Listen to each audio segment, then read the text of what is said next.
Mr. Speaker. I want to spend some time talking about what we call shrinking cities, and Professor Franklin already mentioned shrinking cities, so in some ways my presentation complements her presentation.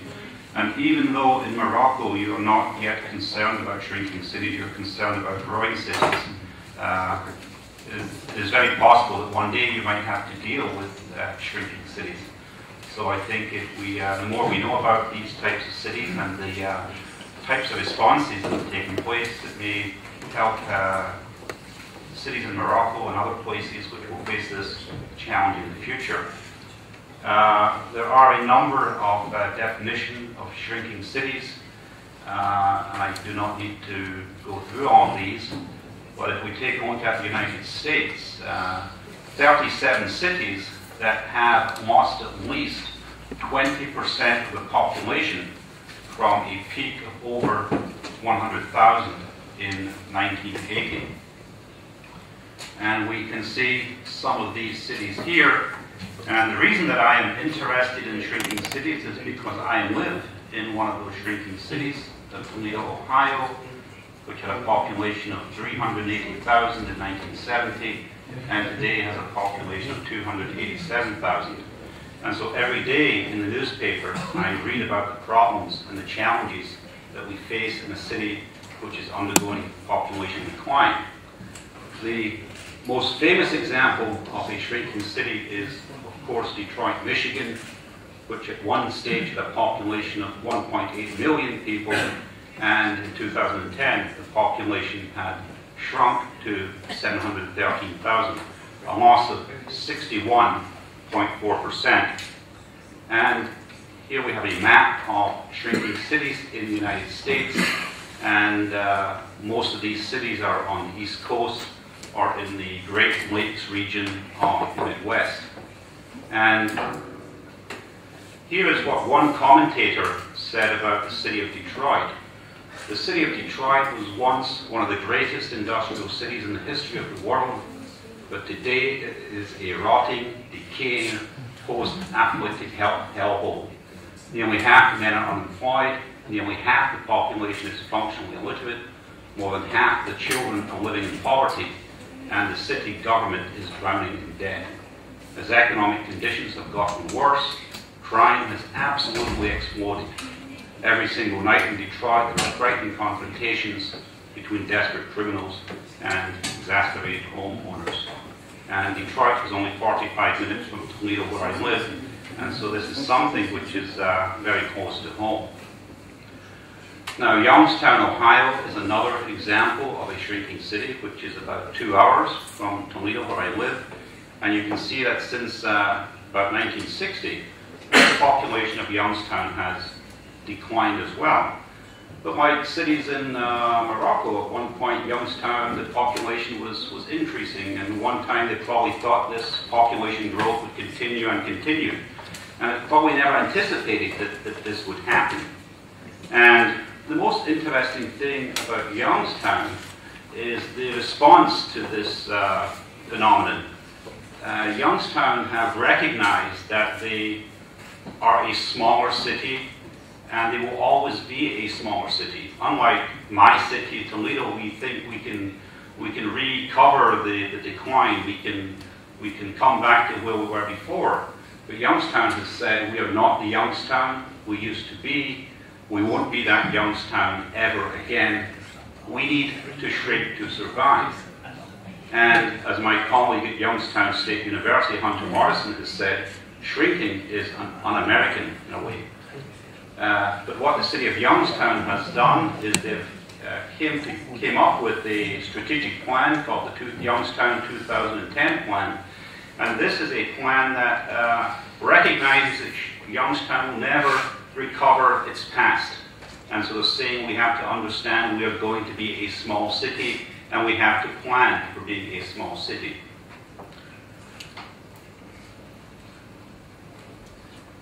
Another example of a city which has shrunk but has recovered is Boston, Massachusetts. And in the Journal of Economic Geography in 2005, Ed Glazer wrote a very interesting paper called Reinventing Boston, in which he examined the economic and demographic changes that have taken place in the city of Boston between 1630 and 2003. And as you can see with Boston, it was going through this process of shrinkage, but since about 1980 has somewhat recovered, and numbers are getting better. So I think Boston was a shrinking city, and Glaser identifies some of the reasons why Boston lost population, and he came up with this comment: an urban observer looking at Boston in 1980 would have every reason to believe that it would go the way of Detroit and Syracuse and continue along its sad path to urban irrelevance. But the point that Glaser makes is that in the 1980 to 2000 period, Boston turned out to look more like San Jose, well, perhaps not, than like Detroit. So Boston was able to recover. And so this is a city in which perhaps we can look at this time period and see what were some of the things that happened that allowed Boston to go from here to move into this type of pattern. And Glaser, in his paper, examines the resurgence of Boston in the post-1980 period. And he says that this is a city which has successfully responded to the challenges. And he makes a point that long-run urban success does not equal perpetual growth. Long-run success means successfully responding to the challenges. And what the city of Boston has been able to do is to reorient itself, to refocus itself, to retool itself to become a city where population has started to increase. And so when manufacturing declined, Boston was able to redefine itself as a high-technology city, while Detroit did not. And part of Boston's resurgence, according to Glaser, is that it's attractive to residents, not just firms. And so this leads us to the idea of livability. Boston has a high livability compared with Detroit, which does not. So it's a place where people don't want just to work, but it's where they want to live as well. So it's what Glaser calls a consumer city. And during times of economic trouble, the residents of Boston were more likely to stay and to become involved in innovative activities. Whereas in the coal towns of central Pennsylvania, exodus, not innovation, was a more common response. And then Glaser talks about Boston having what he calls, or what I say is the correct human capital. Education, critical.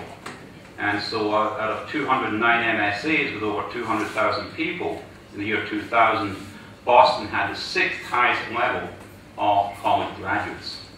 And what Glaser argues is that human capital is most valuable to a city during periods of transition, during periods of economic challenge. Skilled workers are innovators and entrepreneurs, and firms invest with places with skilled workers, and the innovation infrastructure is critical to that process. And so today, Boston's economy is dominated by 4 industries: professional services, especially computer-related and scientific research, higher education, financial services, and healthcare. And as Glaser says, the booming information economy relied on skilled workers. And Boston's long history had left the city with a surfeit of universities. As a result, Boston was ideally poised to take advantage of the rise in the returns to skill that so marked the last quarter of the 20th century. So, if we look at the experience of Boston and some other cities which have shrunk and have come back, key things are education is important, livability is important, economic diversity is important, and good government is important. But I leave you with this idea, is that what we're really dealing with here is what is called a wicked problem. And I came across this paper that was published in 1973 in a journal called Policy Sciences by Rittel and Weber. And they contrast what they call wicked problems with what they call tame problems. Tame problems are mathematical equations, for example. We know how to arrive at the answer, and we know when we've arrived at the answer, and there's usually one path to get there, and everyone agrees on the solution. A wicked problem, however, for example, raising a child is much more challenging. And so different stakeholders see the problem differently. There's no definitive agreed upon solution. Every solution offered exposes new aspects of the problem. Every wicked problem is unique and is a symptom of another problem. Determination of the solution is unique, no right or wrong, just better or worse. Solutions often have unintended consequences. And there may be no solutions to a wicked problem, or it may be possible to devise a range of solutions. So I think when we talk about urban sustainability, when we talk about economic sustainability, when we try to do this very complex thing that we call, economic and urban sustainability and growth, what we're really talking about here is a wicked rather than a tame problem. And I think that makes it more interesting, but definitely at the same time makes it more challenging.